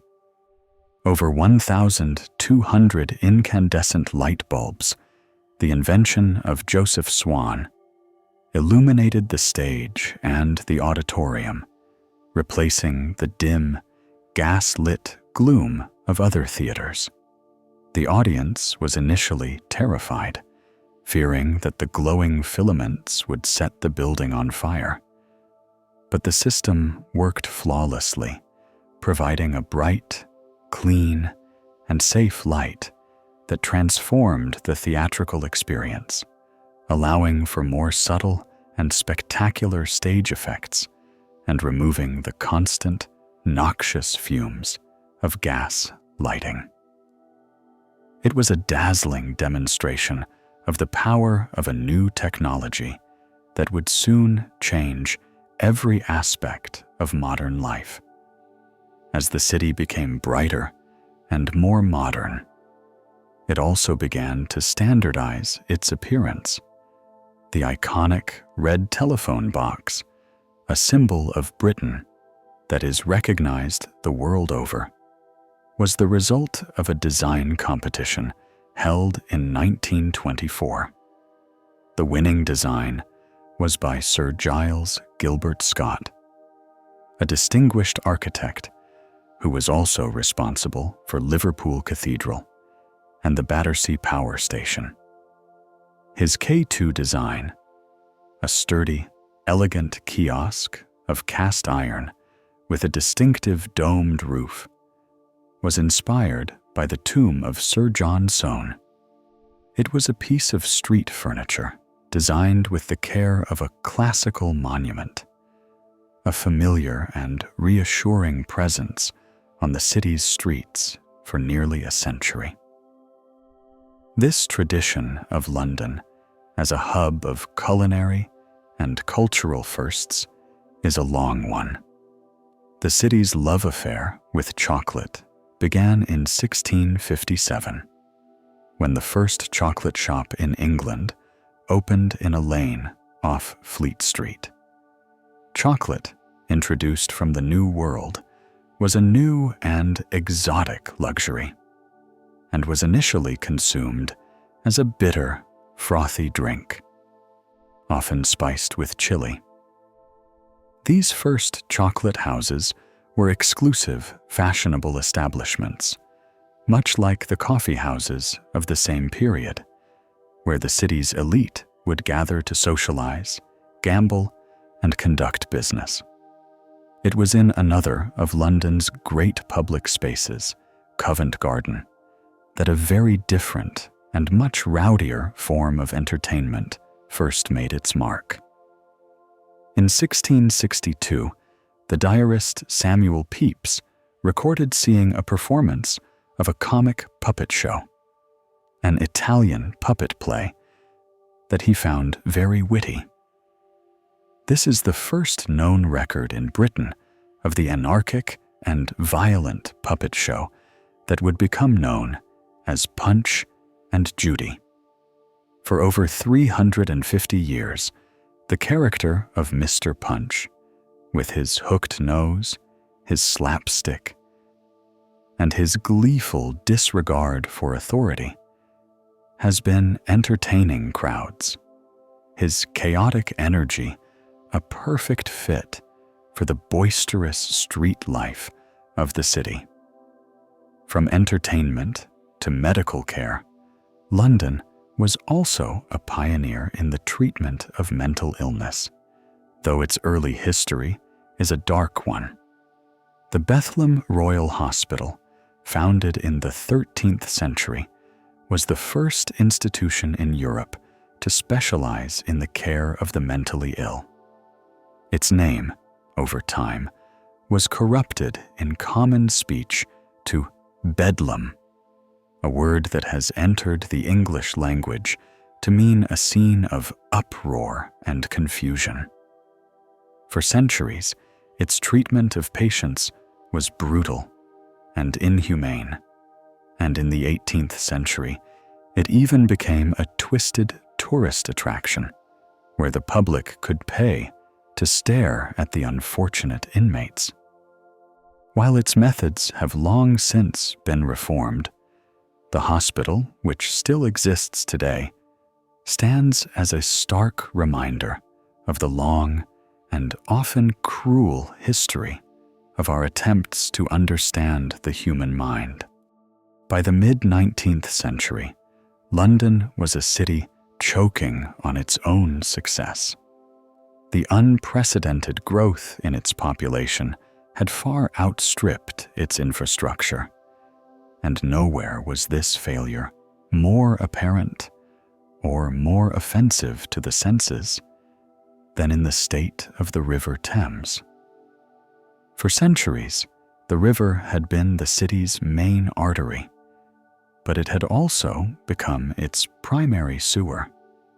All of London's waste, human and industrial, flowed directly into its waters.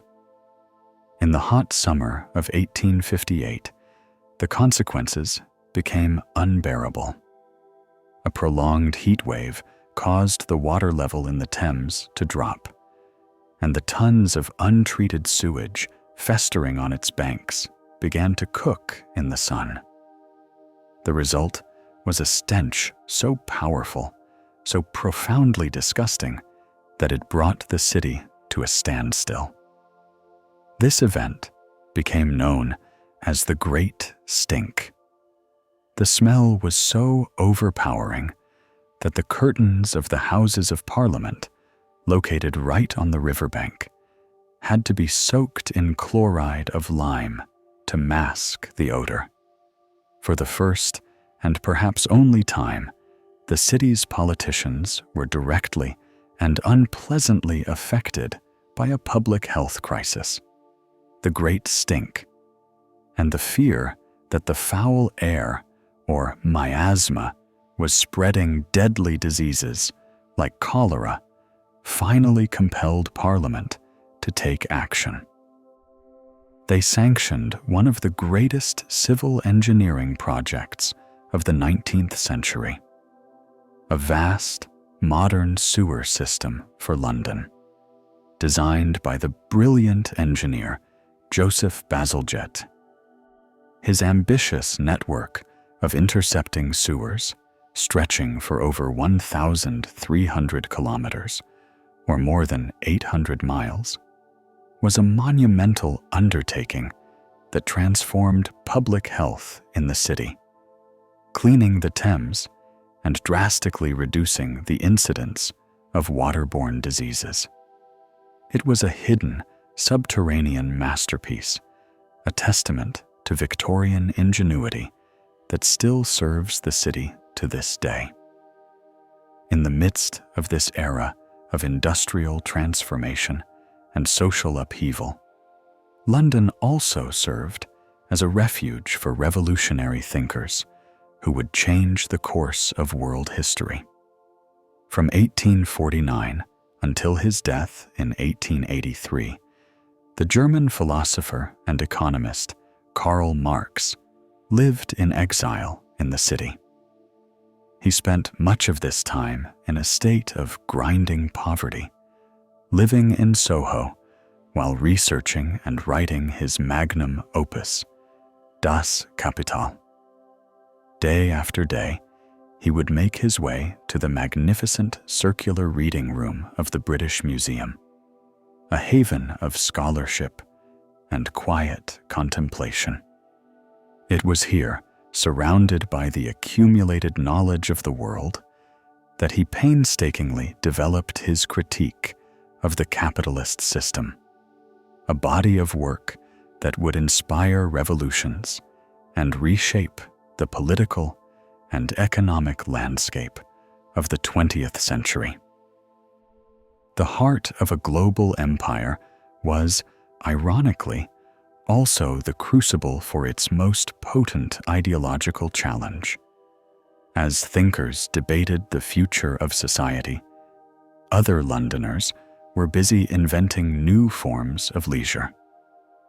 In 1877, the All England Croquet and Lawn Tennis Club, located in the leafy suburb of Wimbledon, held its first lawn tennis tournament. It was a modest affair, organized primarily to raise funds to repair the club's pony-drawn roller. 200 spectators paid a shilling each to watch 22 amateur gentlemen players compete for the prize of a 25 guinea silver cup. That small, almost accidental tournament would evolve into the Wimbledon Championships, the most prestigious tennis tournament in the world, a global sporting event that still retains the genteel atmosphere of a Victorian garden party. The city's relationship with law and order was also being formalized during this period. Before the mid-18th century, law enforcement in London was a chaotic, often corrupt, and largely ineffective system of parish constables and night watchmen. The first step towards a professional police force came in 1749 with the establishment of the Bow Street Runners, founded by the magistrate and author Henry Fielding.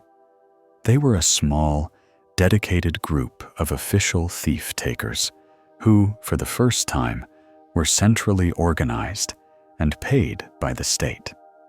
While not a police force in the modern sense, they were the pioneers of criminal investigation, and their success paved the way for the creation of the much larger, uniformed Metropolitan Police Force in 1829. The Victorians' zeal for social and sanitary reform extended to public conveniences. Until the mid-19th century, London had virtually no public toilets, a situation that created significant problems for public hygiene and decorum. The Great Exhibition of 1851, a grand showcase of industrial and cultural achievement held in Hyde Park's spectacular Crystal Palace, provided the perfect opportunity to test a new solution. The plumber, George Jennings, installed the first public flushing toilets, which he called monkey closets. For the price of 1 penny, visitors could enjoy the novelty of a clean, mechanically flushed convenience, a small luxury that also included a towel, a comb, and a shoe shine.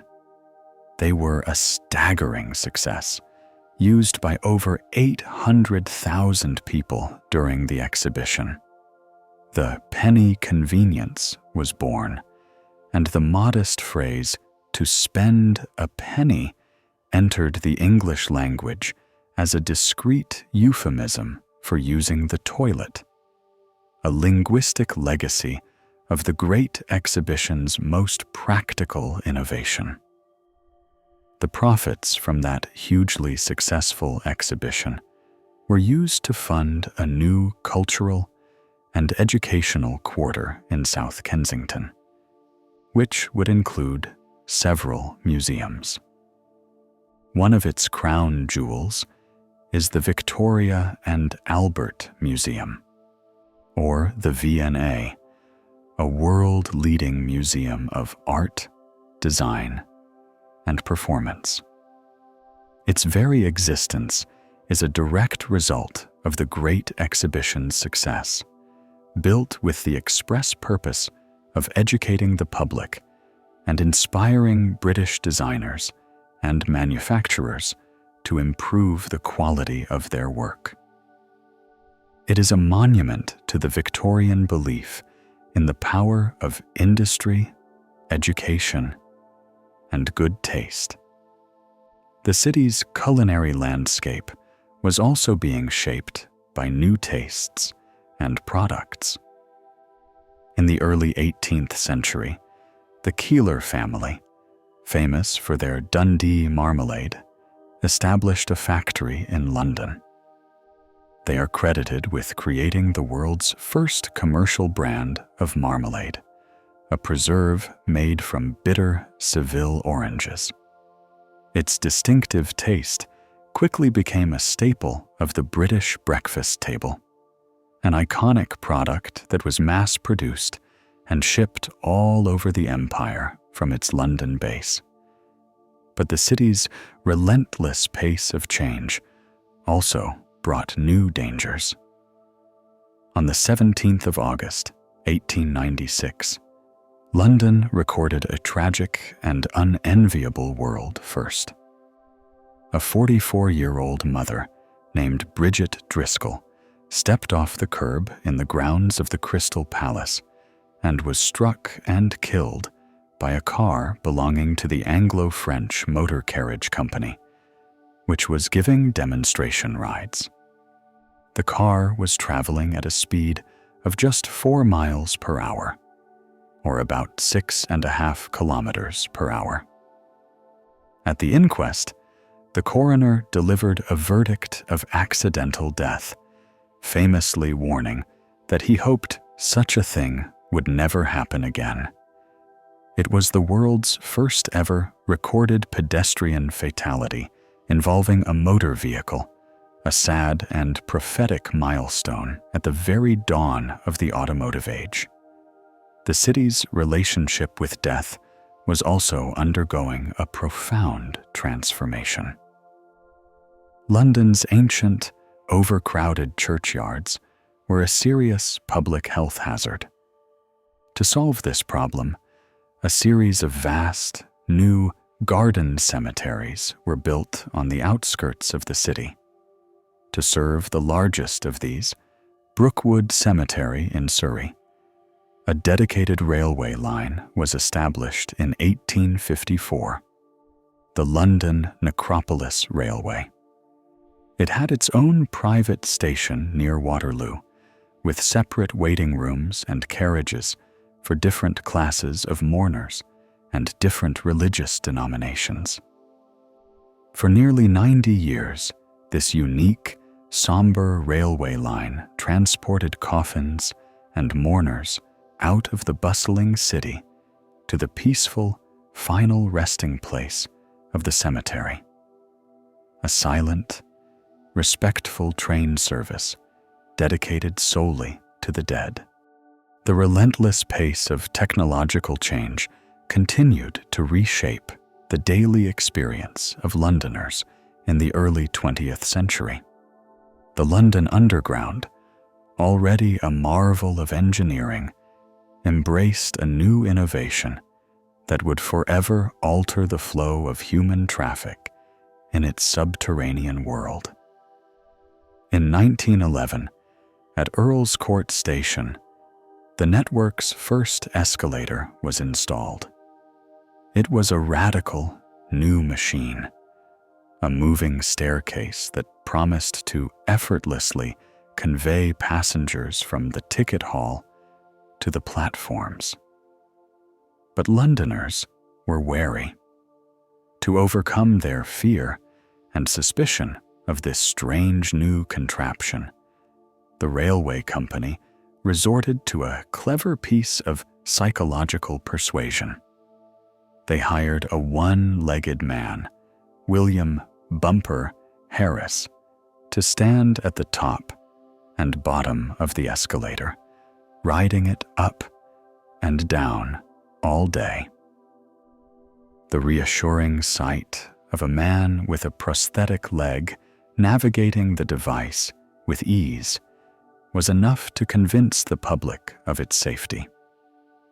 The escalator was an immediate success, and it would become an indispensable and iconic feature of the tube, its gentle humming ascent a familiar part of the daily commute for millions. Just as the city was adapting to new ways of moving, it was also being exposed to new forms of entertainment that would define the modern age. In 1928, the UK's first talkie, a film with synchronized sound, was shown in London. The film was the climax, and its arrival heralded the end of the silent film era. For the first time, audiences could hear the actors speak, a revolutionary development that transformed the cinematic experience from a purely visual one to an immersive audio-visual spectacle. It was the dawn of a new era in popular culture, and London, with its grand new picture palaces, was at the forefront of this global entertainment revolution. Nearly 4 decades later, in 1967, another London first would revolutionize a different aspect of daily life: personal finance. The world's very first automated teller machine, or ATM, was installed at a branch of Barclays Bank in Enfield, a suburb in North London. The machine, invented by John Shepherd Barron, was a mechanical marvel that dispensed cash to customers who inserted a special paper voucher and entered a 4-digit personal identification number. The actor Reg Varney, a popular television star of the day, was the first person to officially use the new device. This simple, brilliant invention would go on to change the way people accessed their money, making banking more convenient and freeing it from the constraints of traditional opening hours. It was a quiet revolution that began on a suburban high street and would eventually spread to almost every corner of the globe. 4 years later, in 1971, another American import would find a fervent new home in London, sparking a revolution in casual dining. The first Hard Rock Cafe opened on Old Park Lane in Mayfair, founded by 2 young Americans, Isaac Tigret and Peter Morton, who simply wanted to find a decent hamburger in London. The cafe, with its loud rock and roll music, its classic American diner food, and its laid-back, democratic atmosphere was an instant hit.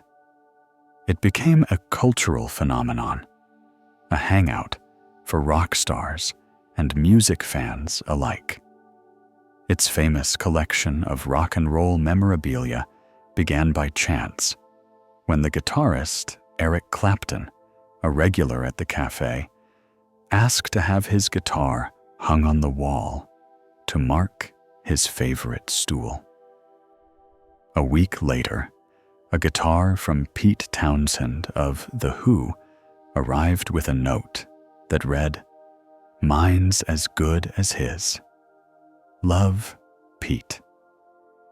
From that moment on, the collection grew, and the Hard Rock Cafe became a living museum of music history, a concept that would be replicated in cities all over the world, but which began right here in London.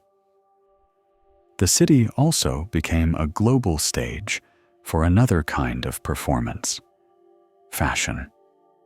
In 1984, London hosted its first official Fashion Week, a biannual event that would showcase the cutting-edge creativity of British designers. It quickly established itself as one of the Big Four international fashion weeks, alongside Paris, Milan, and New York. London Fashion Week became known for its rebellious, avant-garde spirit, launching the careers of innovative and often provocative designers who would go on to change the face of global fashion. It cemented the city's reputation not just as a custodian of tradition, but as a fearless incubator of new and challenging ideas. At the turn of the new millennium, the city celebrated with another ambitious engineering project, a sleek, futuristic pedestrian bridge designed to link the Tate Modern Art Gallery on the south bank with St. Paul's Cathedral on the north. The Millennium Bridge, a beautiful, blade-like sliver of steel, opened to the public on the 10th of June, 2000. But almost immediately, something went wrong. As thousands of people streamed across it, the bridge began to sway, a gentle but unnerving side-to-side motion that caused pedestrians to unconsciously synchronize their footsteps with the wobble, which, in turn, amplified the movement. The phenomenon, known as synchronous lateral excitation, was alarming, and the bridge was quickly nicknamed the Wobbly Bridge. It was closed just 2 days after opening and remained shut for nearly 2 years, while sophisticated dampers were fitted to correct the problem. It was an embarrassing start for a landmark project, but a classic London story. A bold, ambitious plan that hit an unexpected snag, was rigorously fixed, and ultimately became a beloved and integral part of the city's landscape. This landscape is, in many places, a thin veneer over a much deeper, darker history. Beneath Aldgate Station, on the eastern edge of the City of London, lies a grim secret. The station was built directly on top of a massive plague pit, a burial ground where over 1,000 victims of the Great Plague of 1665 were unceremoniously interred. During the station's construction in the 1860s, workers unearthed countless skeletons, a chilling, physical reminder of the cataclysm that had devastated the city 2 centuries earlier.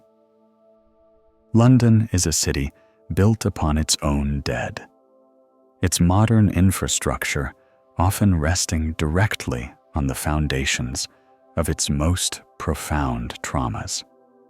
From the undeniably grim to the delightfully absurd, the city's street names can often raise a smile. In the borough of Greenwich, there is a street with the curious name of Ha Ha Road. The name has nothing to do with laughter. It derives from a ha-ha, a type of sunken fence or ditch that was a common feature in 18th century landscape gardening. The ditch created a barrier to livestock without interrupting the view, so that when viewed from the grand house, the landscape appeared seamless. The name itself is said to come from the cry of surprise one would exclaim on suddenly encountering the hidden ditch. The street, which runs alongside the grounds of a former military academy, is a quirky, linguistic fossil of a bygone era of landscape design. The name of the city's underground system itself was not a foregone conclusion. While the underground became its official name, its most famous nickname, the Tube, was almost its official one. In the early days, one of the first deep-level electric lines, the Central London Railway, was marketed as the Twopenny Tube because of its flat fare of 2 old pence. The name caught on, and the Tube became the affectionate and enduring nickname for the entire system, a name that perfectly captures the experience of traveling through its cylindrical tunnels. Finally, for a city so famously associated with rain, gray skies, and a certain dampness of spirit, the meteorological reality is often quite different. Despite its reputation, London actually receives less annual precipitation than many other major world cities. Rome, Miami, and Sydney, for example, all have significantly higher average annual rainfall. London's weather is famously changeable, and its skies are often overcast, but the persistent, drizzling rain of popular imagination is more of a stereotype than a statistical reality. It is a final, gentle irony for a city that is so often misunderstood, a metropolis of infinite complexity and contradiction, where even the weather refuses to conform to expectations. And so, our journey through the 100 stories of London comes to its gentle close. We have walked through Roman streets, listened to the chimes of Big Ben, and sailed on a river that has seen it all. We have uncovered secrets buried deep beneath the ground and reached for the sky from the city's tallest spires. The great city now begins to quiet for the night. The river flows silently under its many bridges, reflecting the scattered lights that remain. The last train has found its station. The busy streets have emptied, and a blanket of stillness settles over the ancient stones and modern avenues. Just as the city is built on layers of time, your own mind can now drift through layers of thought and memory, letting each one soften and fade. Let the echoes of these tales become the gentle texture of your dreams. There is nothing left to learn, nothing left to do. All that remains is rest. perhaps you are already drifting, and these final words are only reaching you in a dream. And that is perfectly fine. The story has served its purpose. Allow yourself to let go of the thread of the narrative completely. Feel the weight of comfort, the gentle pull of sleep. Every breath is a quiet wave carrying you further from the shore of wakefulness. The stories are now put away, and the city sleeps. And you can sleep too. Let the gentle current of the night carry you now into a deep and peaceful rest. Good night. Sleep well.